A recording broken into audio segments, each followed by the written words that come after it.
So didn't y'all have a situation with Rap a Lot?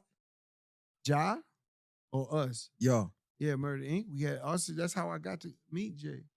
It was because we had a producer that was signed to Rap a Lot that never told us he was signed to Rap a Lot, and we started making all these hit records with this nigga, and we got him signed to us.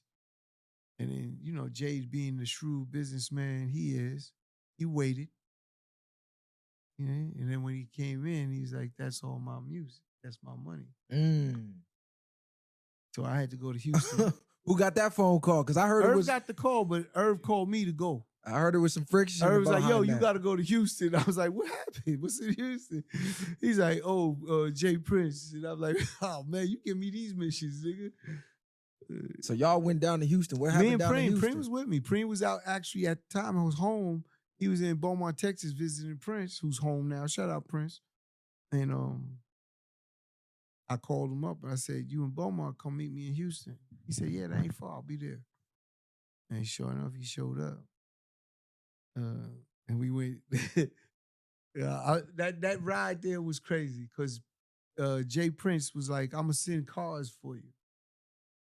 Yeah.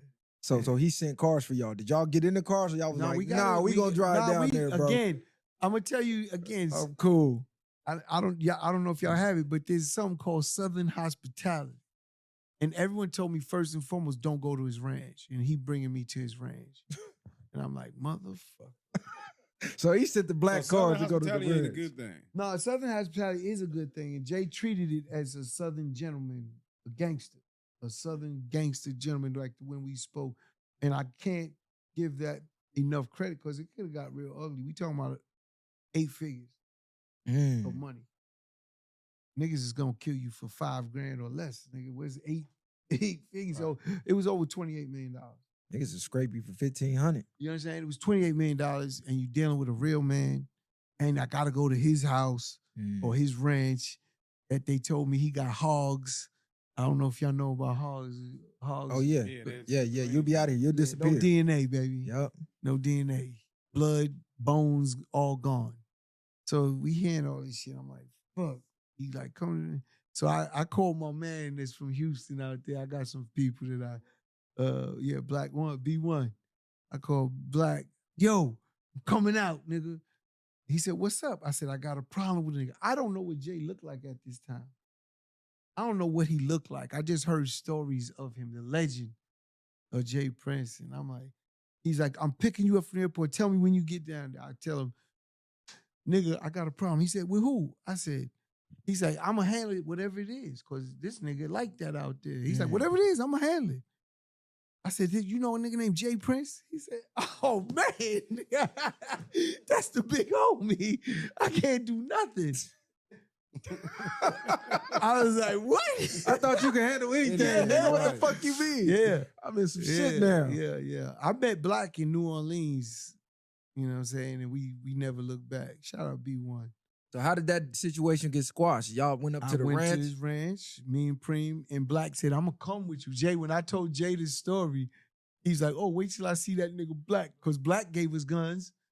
And I was like, he's like, here, gave me one, gave Preem one. He said, but look, if something go down, I'm going to try and stop it. You know what I'm saying? Because I know him. So I was like, and it was us 3 in the back row and 2 drivers and another SUV behind us with 4 niggas. Yeah. And we all go up there and the shit get crazy. We sitting there waiting. It's like the yard. He got like 70, 80 niggas all through the house. And Preem's like, damn, this is crazy. And then we waiting. And then I'm sitting there like, yo, the fuck? Where's this nigga at? I came a long way to get to this nigga ranch. It ain't close to Houston. You know what I'm saying? It's a drive. And our nigga said, don't worry, I'm going to come get it. I'll get him. And again, and I see this little nigga come out. I promise you my shit was like in the cartoons, you know, the steam is coming out. All this shit over this nigga. That's why I'm like, all of this shit over this nigga. He said, which one of y'all, Chris? And I was like, what's up? He said, come on in the back. So we go in the back and he just, again, that gentleman, that Southern gentleman, He has that. But he's a predator. So understand, predators go by your word. Most of the time, you did whatever happened to you. You forced it with predators. You told them you're going to do something, and they making you hold your word to it. Then they get that, then they may go a little further. That's typically what predators do. So he's waiting for me to slip up. But, I told him, I said, I don't give a fuck what that nigga told you. We paid him his part, and that's all the money you could take. You could take all his money. That's what I told him. But I said, you ain't touching Irv money. That stays here. That's it. I said, that nigga couldn't have did none of them fucking records. He's like, oh, you right. You know what I'm saying? He didn't have the relationships to get to Jennifer Lopez and all these records. So he's like, you right. I said, but take all his money. I don't give a fuck. He didn't tell us he was signed to you either. So I didn't know he was signed to you. I wouldn't even did business with him. If he told me he had a deal, I'd have got him free first. Like, I don't want no lawsuits or something. And it went down. So he respected that you just kept it real. He honored my word, and then we was cool from there. We got strong together in Connecticut.